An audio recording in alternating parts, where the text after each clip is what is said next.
Roll up, guys, don't be shy. Just going to take you through the Ableton Live and Ableton Push controller. I'll just make some noises, get it going, and then I'll explain everything I'm doing up here. If you can see on the screen, literally I'm coloring boxes in. I've currently selected the kick drum on like an 808 style drum kit. So I'll just put those in, and I'll tell you what I'm going to do. Currently got a kick drum selected there. If I want to go into a hi-hat pattern, just press that, and then now I'm looking at the hi-hats. I'll explain in a second.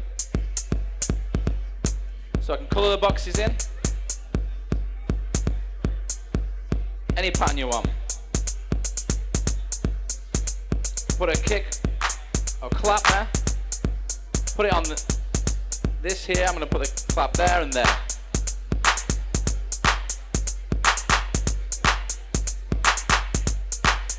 So pretty much create a beat in seconds. Welcome, guys. Thanks for turning up. My name is Simon Lyon. I'm a certified trainer for Ableton. I'm over on the stand over there. If any of you guys need any help with this, I'll take you through, give you a personal demo, and hopefully make sense to you. First of all, I'm just going to start off. If you can see the screen there, I'm just going to go File, New, Live Set. This is Ableton Push. It's a hardware controller. I won't pick it up because it'll move the camera angle, but basically, it's Ableton's first hardware controller. It's manufactured by Akai. It's pretty sturdy and strong. The idea with this device is to get what's in here onto the computer really quick. You don't even need to look at the screen. Through this, I'm not even going to look at it really. The idea is, if you're new to a sequencer, if you're a DJ, or even a producer, you've been producing for some time, the idea is to just get your ideas down, whatever instruments you're using, whatever style. So I'll try and do this not in a particular style, because obviously you're into different kinds of music. So first of all, this is a completely new set. I'll just make sure there's nothing open. I go File, New Live Set. I'm not going to save anything. So this is, if you got this out of the box and you had it live, installed on your laptop or hardware or whatever computer you're using, whether it be a PC or Mac, you just open it up. If you can see on the screen there, it says no devices, press browse to add a device. You press browse on the top right there, and then it asks you, what instrument do you want? I'm going to do drums for you. I'm going to move down. It says drum rack. And I'm going to use a pretty much standard. I'm going to go to drum machines, and I'm going to choose, I'm just browsing through here. You can either use the rotaries there, or you can step through. And when you select a kit, I'm just going to use an 808 Classic, and then press the green button. It loads that drum kit now onto the controller, okay? The sounds are all coming from the computer. So right now here, this is how the display looks. You've got your drums there. You've got your drum rack, which is, if you're used to using Ableton Live, you'll understand that. But basically, you've got all your sounds here. Now, some of you may be amazing finger drummers, but if you're not, you think, how can I make a beat on here? It literally is like coloring blocks in, okay? I've got it set to 116, which basically means for one bar of music, you've got 16 boxes. That makes sense, yeah?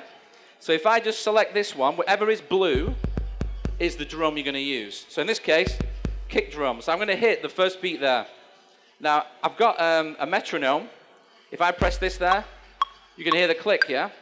I was describing to one of the guys earlier, if you're a DJ and you've got a particular tune that you love, and you want to make a tune in that groove or that tempo, there's a great button top left called tap tempo. So if I go 1, 2, 3, 4, 2, 3, 4, it will match that tempo, yeah?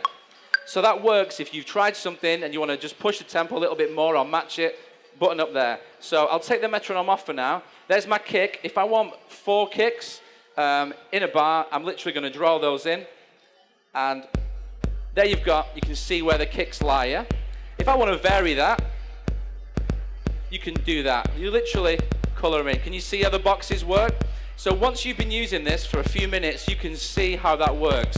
If you want to color them all in, you know, really simple. So now I'll keep it really easy.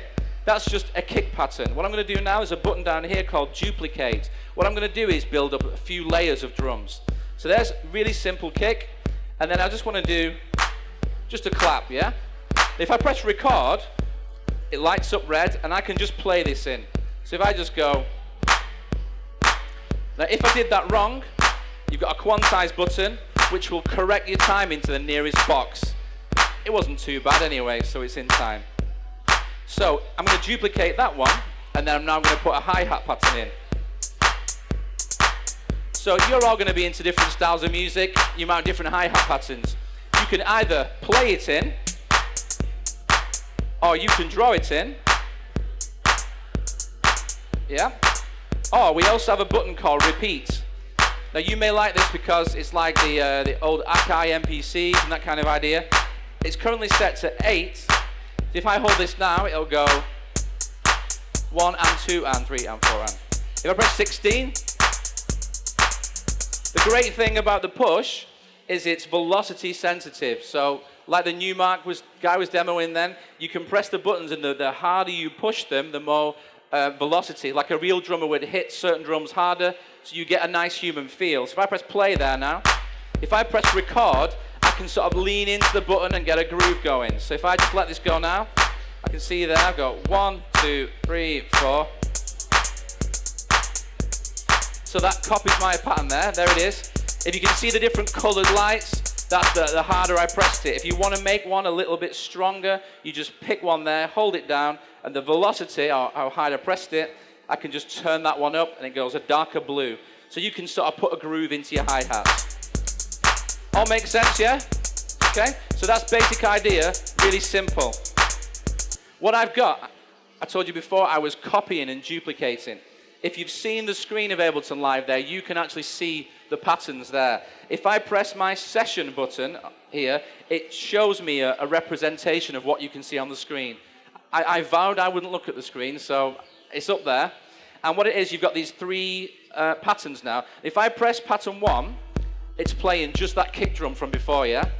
Now it's currently set to 1 bar, so if I click the next one, it won't just crash in, it will wait to the next bar. So if you're either in a DJ set or you're working with other musicians, you can give them a cue. So I'm going to go, I'll put the metronome on so I know where I am.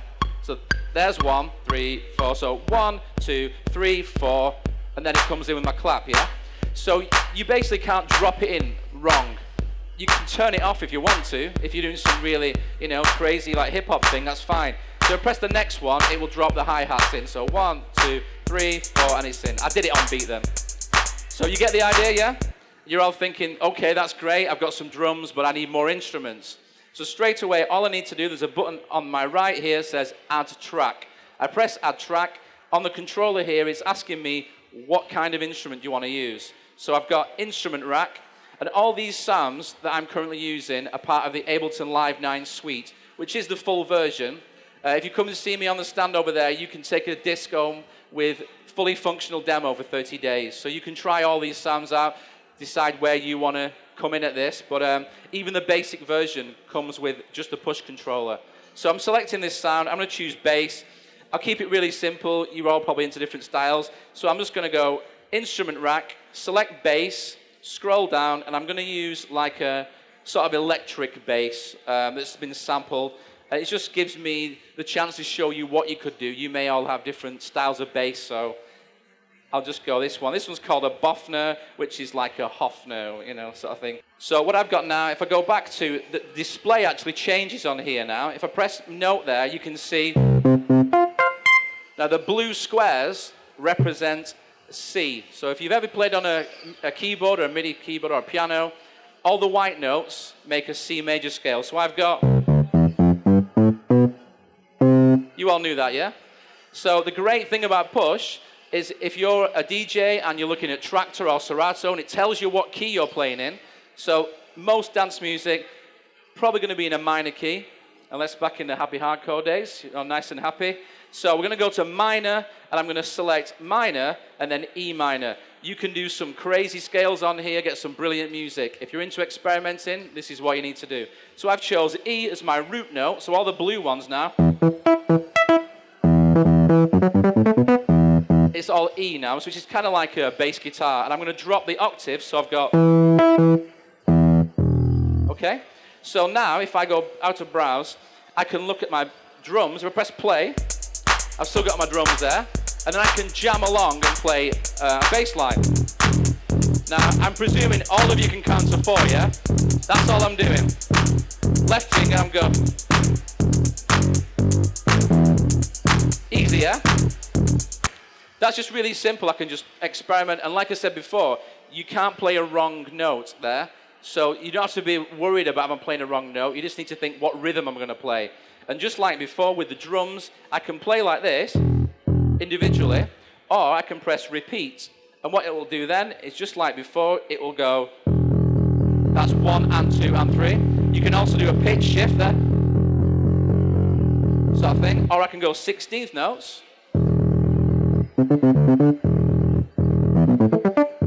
I'm literally just playing them in time. I press the drums, so I can just go.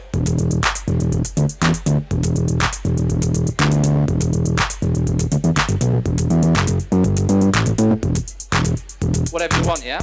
And you can record that in a few different ways again. I can press record, and it'll just record what I'm playing. And there's a button called fixed length. Now, there's a lot to take in here. If you want to come and have a demo with me, I'll take you through this. You tell me what style you're working with, and I can help you out. If you press fixed length, it allows you to choose how long you're going to play that bass line for. I'm going to press 4 bars. And when I press record, I'll play for 4 bars, let go, and it'll carry on playing. The idea is for me to just get some bass lines out. So I'll just do it. So as soon as I press record, I can put the metronome on for 1. There's 1. So 1, 2, 3, 4.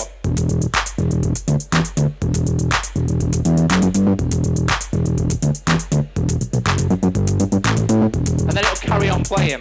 I'm going to take the repeat off, and I'm going to press new on here. So it'll move on the screen down there, and I'll press a new one. So as soon as I press new, stops playing the bass, and this time I'll just play something, okay?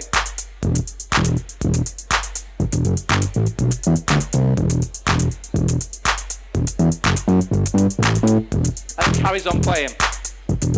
Okay, it's pretty simple, isn't it, yeah? And if you're thinking, but I can't play like that, not to worry, press note button. You've then got a step sequencer. So I'll press new again now. The blue line at the bottom represents the E note again. If I scroll up and down, you can then move up and down the octave. So if I hit that one there, you've got, there's the note. I'll scroll down a bit. If I literally draw a pattern, my little 6-year-old boy can do this, honestly. So that's the first half of the bar.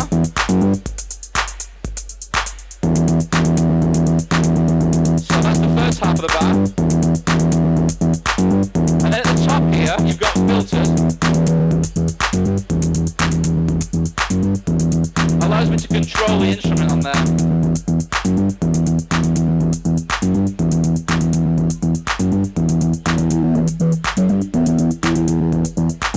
So what you can do then, if I press my session button now, I'm starting to build clips, musical ideas on the screen. If I hit one of the buttons on the far right, I can trigger those horizontally. So if I press the top now, it's going to play the first layer, which was just a kick drum from before. If I go to volume here, I can turn those drums up. If I press the third layer down, it will play the first bass line I did, and those drums, yeah? You can swap those in and out. So the other drums. Get the idea, yeah? So the idea is to build tracks up. The great thing about the push with the melodic aspects is you can stay in key. If I add another track now, but this time look at some keyboards or strings, I'll just do an electric piano to keep it simple. So instrument rack, and then I want electric piano. So if I just go to select down here, piano and keys, and my actual select button isn't working on here, so all you do there, you scroll down, and I want to use this one, face plant. The buttons should be green there. I've picked the one that I shouldn't have picked up that somebody broke, so you just select that there, so I can do it on here. While I'm showing you, if you press Command F, you can type in what you want, so I want EP face plant, it's called. So there it is. Just double click and drag it over, or whichever you want to do. So now I've got a piano. If I go back to my volumes, you can see electric piano, go back to note, and then I've got either the step sequencer, if I press note again, I've got this view. Now this is great for people who want to play chords.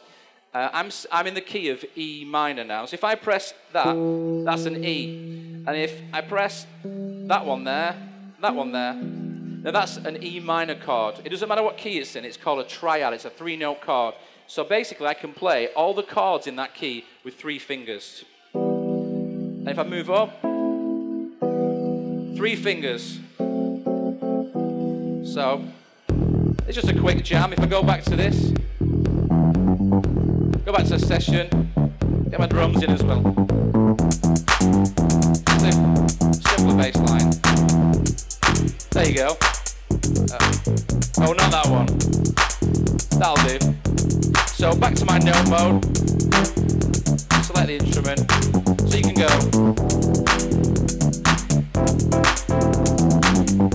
Play it higher up. So the good thing about this is you can build up layers just like I did with the bass. But if I hold this down now, any note you play will be in tune, in keys. If I do this, it's going to work. And I'm just hitting it, honestly, 1 finger.